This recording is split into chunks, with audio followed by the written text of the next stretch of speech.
தலைவரே வணக்கம். இல்ல என்ன கேக்குதா? ஆ இது நியூஸ் சேனல்ல எல்லாம் வந்திருக்கு, உங்க ஆட்டோ எல்லாம் வந்து அது என்ன பிரச்சனை? எல்லாரும் கேளுங்க. நான் ஒரு மெடிக்கல் முன்ன முளமூடு ஜங்ஷன்ல அப்போலோ மெடிக்கல் இருக்குல்ல, ஆமா, அதுல வந்து நான் நிறுத்தி விட்டுருந்தேன் சைடுல ஓரமாட்டு. சரி, மெடிக்கல் யாரு ஃப்ரெண்ட்ல. அப்போ அடுத்த ஒரு கார்ல டிராபிக், அப்போ அந்த டைம்ல கோழிப்பூர்ல, அதாவது திக்கனங்கோடு போற ரோடு, ஆர்டி ஆபீஸ் போறது மாதிரி அந்த ரோடு காமிக்குது அந்த வீடியோல. ஆமா ஆமா, அந்த ரோடு. சரி, அதுக்கப்புறம் என்கிட்ட வந்து வண்டி எல்லாம் டிராபிக் ஆகி கிடக்கு. நான் அப்ப ஓரமாதான் நிறுத்தி விட்டு ஒரு மெடிக்கலுக்கு ஒரு புள்ள போச்சு. பிறகு வந்து ஒரு லாஸ்ட்ல வந்து நின்னாங்க. அவருக்கு இது ஒரு வீடியோ எடுத்தேன். வீடியோ கரங்கி வீடியோ எடுத்தேன். யாருன்னு தெரியுமா அது ஆளு? இங்க தெரியல அந்த ஆளை. நானும் உங்களை மாதிரி ஆட்டோ ஓட்டக்கூடிய ஆளு தான் கேட்கிறேன். தெரியல. அவரு பத்திரிகை ரிப்போர்ட்டர் ஆகும்.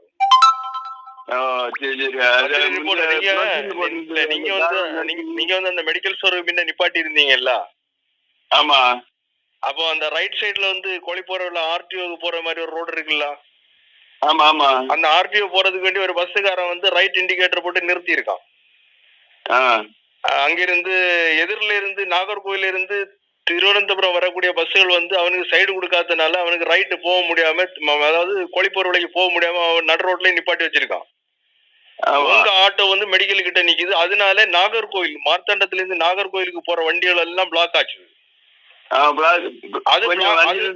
அது பிளாக் ஆகாம இருக்கணும்னா உங்க ஆட்டோ கொஞ்சம் கூட எங்கேயாவது ஓரமா விட்டு இருந்தா அந்த நாகர்கோயிலுக்குள்ள பஸ் எல்லாம் போயிருக்கும். நான் இப்போ ஒரு டால்ஸ் வாங்க போனேன். உடனே எடுத்துட்டு நான் இருந்தேன். நான் எடுத்திருந்தா உடனே ஃப்ரெண்ட்ல போயாவது அங்க வந்து நான் அந்த வீடியோ போட்ட ஆள்கிட்ட கேட்டேன். அவர் என்ன சொல்றாருன்னா, அவரு வண்டிக்குள்ள உட்கார்ந்துட்டு உங்கள்ட்ட கேட்டாராம். எப்படி கேட்டாருன்னா, அந்த வண்டியை கொஞ்சம் ஓரமா நிப்பாட்ட கூடாதுன்னு கேட்டாராம். அப்ப நீங்க வந்து அந்த வீடியோ எடுத்த ஆள்கிட்ட நீங்க சொன்னீங்களா? அவரு பிரஸ்காரராக்கும். பிரஸ் மீடியால வந்து ஒர்க் பண்ணாரு. அந்த பத்திரிகையில வந்து நிருபரா இருக்காரு. நீங்க அவர்கிட்ட என்ன கேட்டீங்க? வண்டி ஓரமா தான் நிக்குன்னு கேட்டிருக்கீங்க. அவர் என்ன செஞ்சிருக்காரு? வண்டியை வந்து உங்க ஆட்டோக்கு ஃப்ரண்ட்ல கொண்டு ஓரமா நிப்பாட்டிட்டு வந்து வீடியோ எடுத்திருக்காரு. அந்த வீடியோல வந்து பகுதி வந்து அவங்க பகுதி வண்டி ரோட்லயும் பகுதி வண்டி வந்து மெடிக்கல் ஸ்டோர் பக்கமும் நிக்குது. அது வந்து உங்களுக்கு அந்த ரைட்டு கோழிப்போர் விலைக்கு மார்த்தாண்டத்துல இருந்து வந்த வண்டி வந்து ரைட்டு திரும்புது வேண்டியது பாருங்க. அவனுக்கு வந்து எதிரில இருந்து வரக்கூடிய நாகர்கோவில் வரக்கூடிய ஒருத்தன்மை சைடு கொடுக்கல. அதனால மார்த்தாண்டத்துல இருந்து நாகர்கோவிலுக்கு போற வண்டிகள் வந்து போக முடியாம அங்க பிளாக் ஆச்சு. அது உங்க ஆட்டோ இல்லைன்னு அவனை கீழே இறக்கி போயிருப்பானோ. அப்ப நீங்க வந்து என்ன பண்ணுறீங்கன்னா, இனிமேல் இது மாதிரி வண்டி நிறுத்தும் போது கொஞ்சம் ஒதுக்கி நிப்பாட்டுங்க.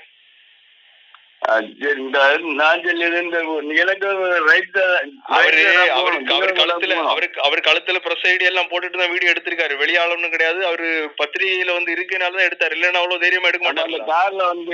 கார்ல வந்து பிரஸ் நான் போட்டிருந்து ஏதோ ஏதோ பத்திரிகையாளர் நானும் இருந்தேன் நினைச்சுக்கின்றேன். பத்திரிகாரங்க சொல்லும் போது நீங்க முன்னில பேசாம இருக்கணும். பேசாம இருந்தா அவங்க போயிருப்பாங்க. போலீஸ்காரங்க நம்ம எதிர்த்து பேசக்கூடிய டைம் தான் பிரச்சனை.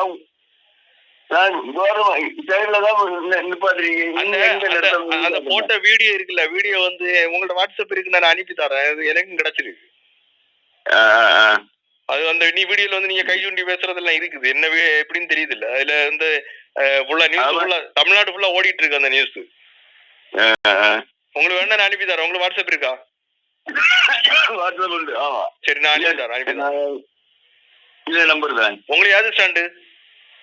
ஸ்டாண்டு காட்டாத்துறை ஹைவேல தான் இருக்குல்ல?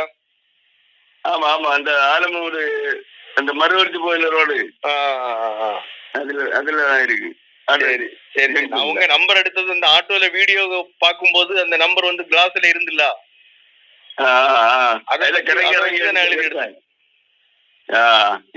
அந்த வீடியோ பார்த்த பிறகு அந்த நம்பர் வந்து அந்த கிளாஸ்ல இருக்குல்ல, அதை அப்படியே வந்து ஸ்டில் பண்ணி வச்சுட்டு நான் அப்படியே எடுத்திருக்கேன். சரி, அது இனி வந்து நம்ம ஹைவேல நிறுத்தும் போது கொஞ்சம் இடைஞ்சல் இல்லாத அளவில் நிறுத்தணும். ஏன்னா போன லாரி காரணம் எல்லாம் போக்கெல்லாம் உங்களுக்கு தெரியல, நம்ம மேல நிறுத்தி போட்டிருக்க வண்டியிலையும் தட்டி. உடனே எனக்கு ஒரு ரைட் சைடு வந்து திரும்பணும் திருவங்குளம் போகணும். ஏன்னா பிள்ளைதான் இங்க மெடிக்கலுக்கு போனா. சரி. அதனால நீ உடனே நானும் சைட்ல நிறுத்திருந்தேன். அதுல நிறுத்தி நம்ம ஒரு 5 மினிட் நிறுத்தினால 2 மினிட் நிறுத்தினால கொஞ்சம் ரோட்ல இருந்து கீழே இறக்குனா நமக்கு சேஃப்டி தான். ஆட்டோல பின்னாடி வந்து ஏதாவது கண்டெய்னர் லாரியா எவனாவது வந்து இடிச்சாலே நமக்கு வந்து பிடிச்சி நிக்க முடியாதுல்ல. ஹைவேல வந்து எப்போதும் வந்து நம்ம ஒதுக்கி நிப்பாட்டுறதா நல்லது. சரி, அது என்னன்னு பாத்துட்டு நான் அனுப்பி விடுறேன். சரி.